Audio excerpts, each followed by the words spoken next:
Yeah, here on Pingo you can see all stages. Maturation of the fruits. I keep calling them fruits. You know what I mean. The megastrobili, the female cones. Here's what they start out like. Then those other scale bracts swell a little bit. And when they're finally ready to go and get dispersed by birds, they look like that. And they're all juicy. Ew. There's a seed.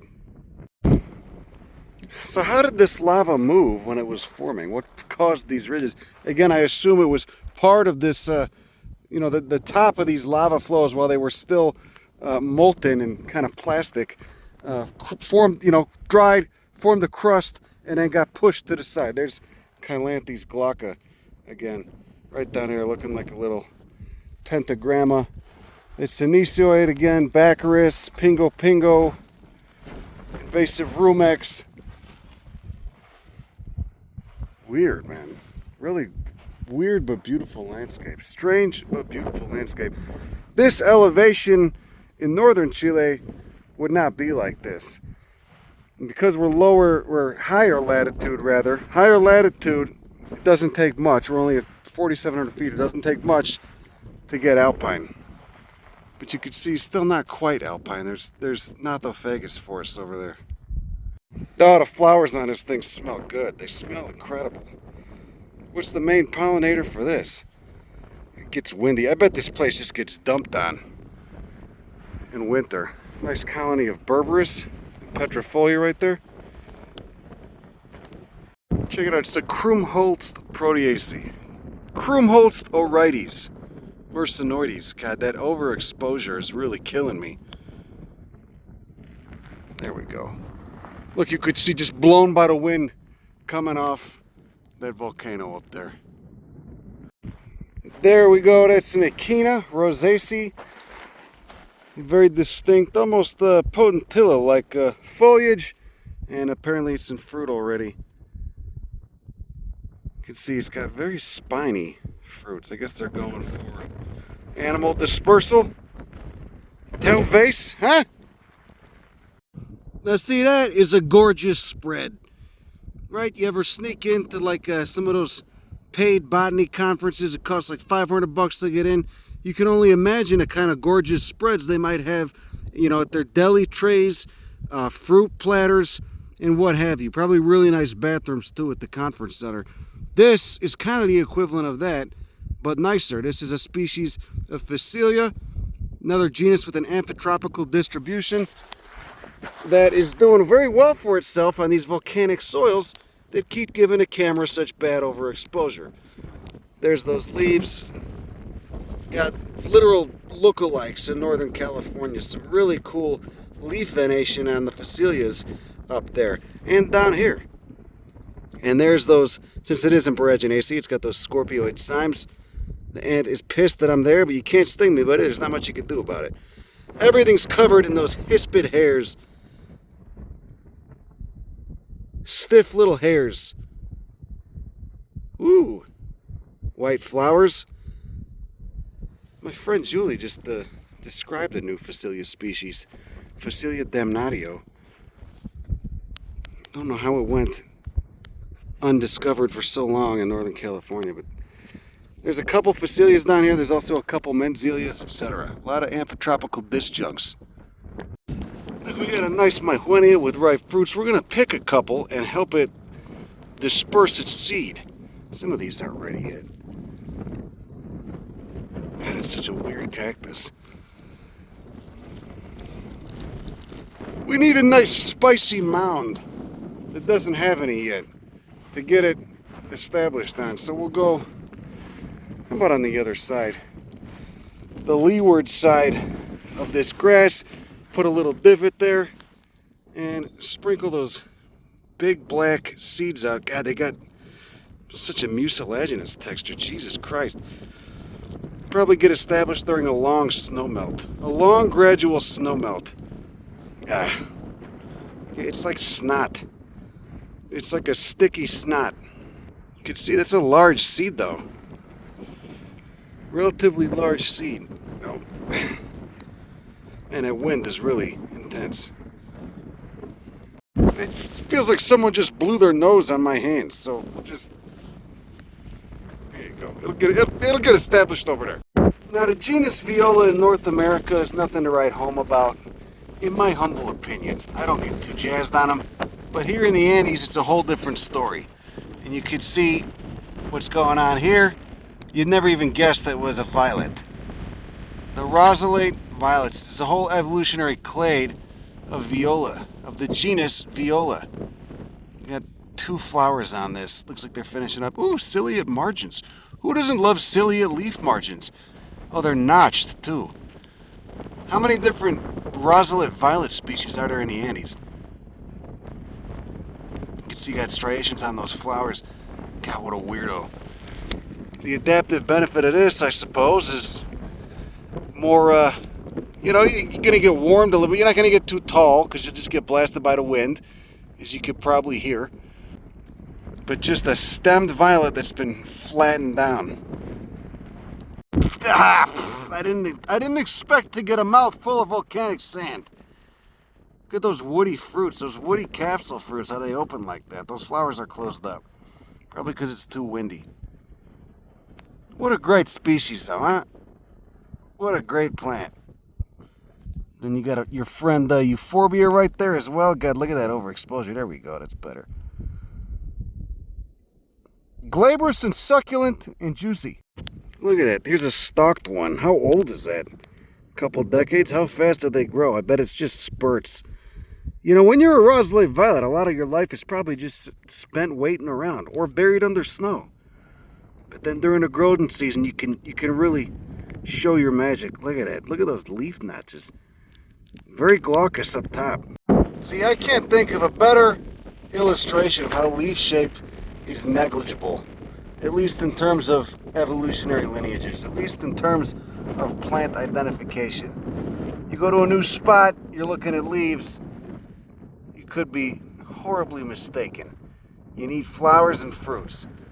Who would have ever guessed that this was a violet without seeing flowers?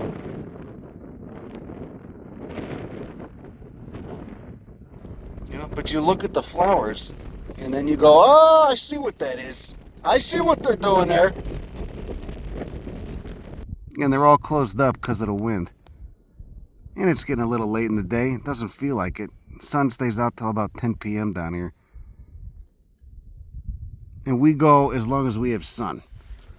There's a little guy getting established by the Phacelia. Holy hell, there's hundreds of those violets here. Looking like little tribbles on the ground.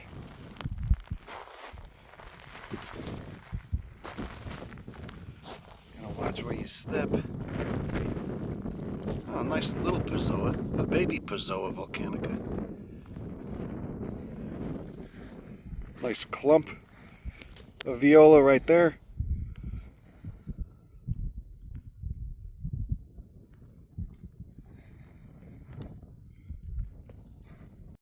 Oops, I didn't mean to do that.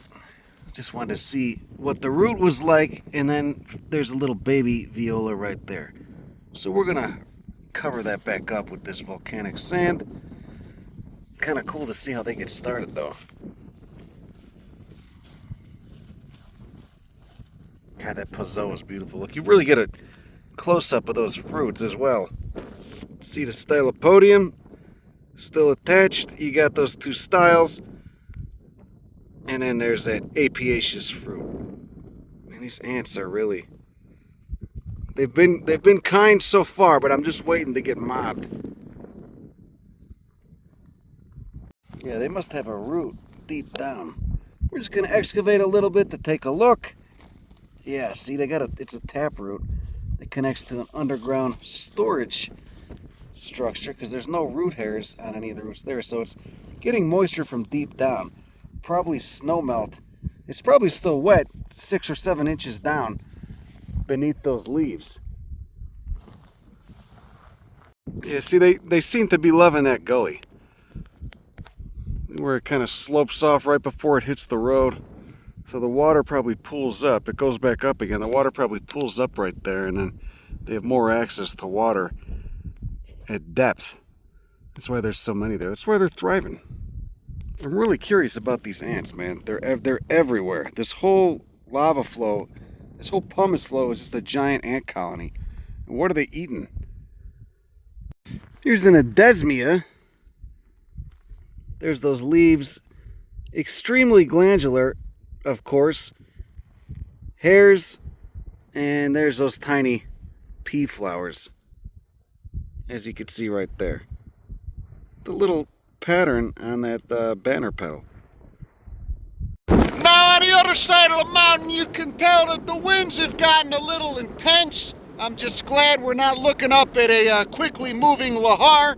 It's a volcanic mud flow. You can see the spicy mounds down there, which is the Maihuenia, and up there you got a Cordaderia, also known as the genus of pampas grass, which can be highly invasive in places like New Zealand and California, but which is native here. Really cool native grass species, and look at those plumes, those inflorescences. They are quite beautiful. Beautiful patch of Maihuenia. And you got a little guy getting established right here, a single stem. Look at it, like a little juicy potato. How deep down does that root go? Oh, there's another guy buried there. Where's he coming from? Oh wow, it goes quite deep down. Look at that. Nice tuberous root. That explains how they do it. Those tiny leaves are just cooking up juice to store in that root. We'll bury him again. No, this is a cystanthe. These bastards are glandular too. Look at that, glandular trichomes and cute little rosette leaves. What did it look like when it was going off? Oh, here's an interesting subshrub, a glistening comp, a glistening succulent comp. Little succulent finger-like leaves and multi-seriate phyllaries to those involucres. Forgive my dirty fingers, you know. It's been a rough day. Look at those forked styles, man. No ligules, at least not right now. Just tiny little florets. Tiny little disc florets. Those ants are farming aphids up here. How are there aphids up here where it snows like hell and we're at 5,000 feet? I guess, I don't know. Anyway, here's that species of Cordaderia. You can see it's, well, I don't know, it's getting what, 4, 5, 6 feet tall? Forming a nice little clump. How'd it get established? There's those leaf blades. Wonder what species. I'm not familiar with the species of Cordaderia. It's certainly one of the genera that I just kind of go, because I'm so used to seeing them as an invasive species in California. Beautiful inflorescences, though.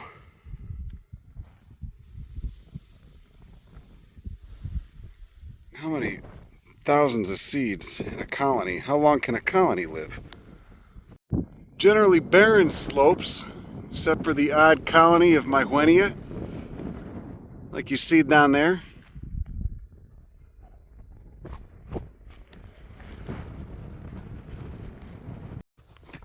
This is such a weird plant. God, I love it. I've grown it before, but alas, it would hate where I live now. It does not like heat and humidity. Like those. Oh yeah, you got chlorophyll in those stems. That's branching. How old can they live, I wonder? How do you date a patch of Maihuenia like that? How would you, I guess you'd have to go, you could try to plant one and just keep tabs on it for a century or two. And hiding here in a little rocky crevasse, we got a Senecio species. A woolly Senecio. Yeah, look at those hairs. Holy hell. Oh, what the hell is this? This is a nice one. Oh my God. I don't know what that is, but it's nice. God Christ, this convergent evolution on a form. What is this, composite? An Asteraceae? Whatever it is, the ants are farming aphids on it, which is kind of a drag to see, but you know, gotta let them do their thing, I guess. The plant seems all right. Look at how woolly it is. See, we're on the shady side of this slope. So this is probably going to be the last individuals in the population to flower. Let's see if we can find some more up there that are getting warmed up by the sun and actually flowering. You know, I tell you, whether you're an aster or a violet, that rosellate form really works well. It's really a theme. Ooh, what happened here? Who put that boulder there? Gat? Holy hell, there we go. Yeah, it's an aster, Asteraceae. It's a comp. What is it, a Chaetanthera? I can't even see the filaries. God, it's just getting murked by aphids. You need one of those misters. Come up here and dislodge the ants. God, look at that thing. Great example of convergent evolution, of habitat selecting for form, which it does sometimes.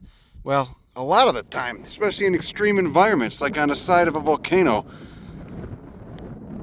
Yeah, there's nothing up here except that stupid invasive rumex and this thing. You can see it's forming, like many of the plants, it sends down roots. It sends down a taproot. We'll cover this back up. I didn't want to disturb that one that was flowering. It looked too good. God, those stupid ants. This whole hillside's just like a freaking ant farm. Beautiful. Beautiful vista. It's 7:30 at night. The sun's still out. It'll be out another 2 hours. We'll burn ourselves out botanizing. God, can you imagine what's over there? What's the biggest patch of Maihuenia that exists? What are those trees, I wonder? You got Diplolepis down here? It's a cool rosaceous thing. Some nice seeps in the mountainside. There's one. There's a nice colony. I bet they form colonies and just come back from the roots. God, those ants, man, they're bumming me out. Look at it. Oh, God, get the mister and just start hosing them down. Spraying them. There we go. There's one with minimal ant activity. You know, get some boric acid tablets. Kill those bastards. You know how fuzzy those leaves are.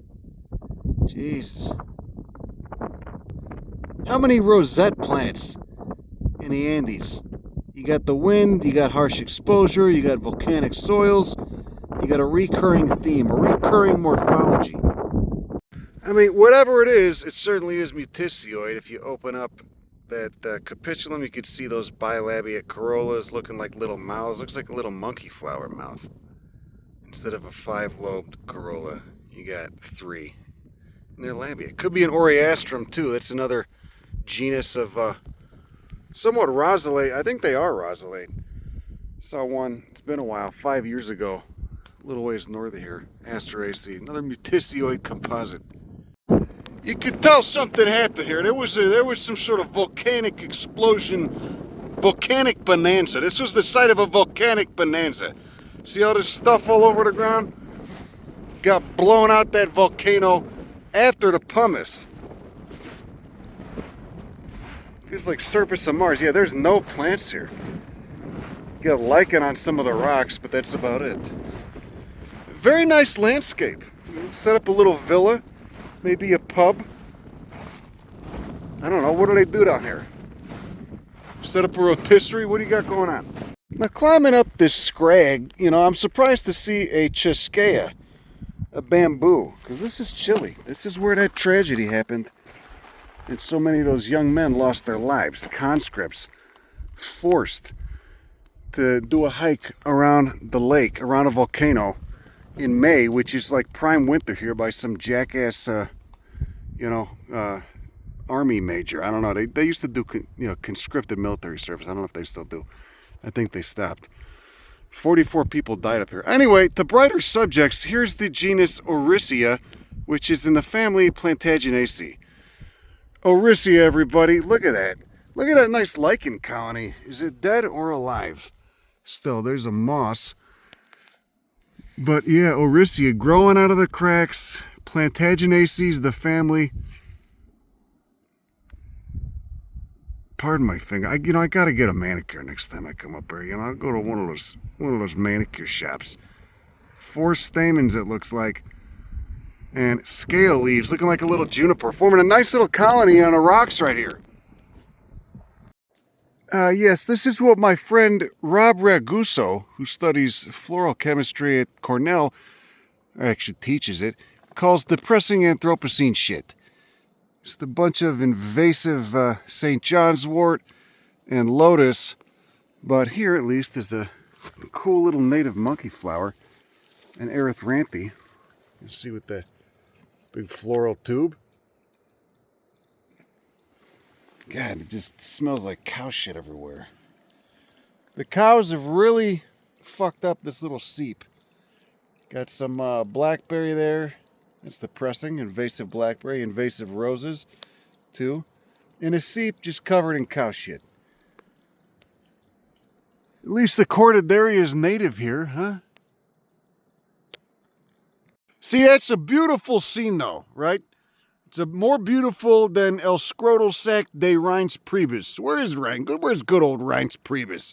Hey, you getting a salad tossed in a motel somewhere? It's mullein. Look, it's mullein. It's medicinal. This could have been a beautiful seep, but instead it's just covered in cow pie and all tromped on, and invasive species. Ooh, what's this little guy here? It's a weird thing. Light levels not bright. Let's turn the light on. Here we go. What the shit is that? Oh, that's weird. That's definitely weird. There you go. There's the calyx. Scrotal sac de Reince Priebus. Glabrous comes to a little acuminate point. And where the stamens at, buddy? Where are your stamens? Looks like they've already fallen off. Is this protandrous? I don't know. It's a cool little thing, though. We'll put it in the captions. We'll let you know what it is. Nice Baccharis. God, it smells like cow shit. Another game of guess what the shit this is. And I'll put it in the captions. We don't know yet. Is it Solanaceae? It almost thought maybe it could be Campanulaceae, but then I saw those anthers coming up to the top. How many lobes to that style? Could it be some sort of weird gentian? What does the calyx look like? We haven't even looked at the calyx yet. Oh, there you go. Look at that. Look at that side of the perianth. Got that nice purple speckling. If the, oh yeah, wow. Floral tube for moth pollination. Where the hell is the calyx? It's way down there. With the leaves. Yeah, see, if that calyx is glandular, it looks like. So maybe this is Solanaceae. But again, I'm entirely talking out of my ass. We don't know. You know, we're just trying to figure out. It's cool, whatever it is. Well, we're about to run out of daylight, and it's cold and it's windy, and we're right next to the Argentinian border. So we're gonna just head back. Get some cone gas, some lime, mix it up, do it up nice. Get those mountains. Volcanic legacy. Thank you, Nazca Plate, for subducting so elegantly beneath the South American continent. And thank you, Phacelia, for doing your thing, for making it down here to South America, probably in the plumage of a bird on a southward migration from a 5-6 million year old California. When did Phacelia get to South America? I don't know. Wonderful lineages up here, though. See where the water level used to be. Anyway, that's all I got. How about that Pozoa volcanica? That was a real nice one. Azorella prolifera. All these wonderful lineages. Have a great day. Go fuck yourself. Bye.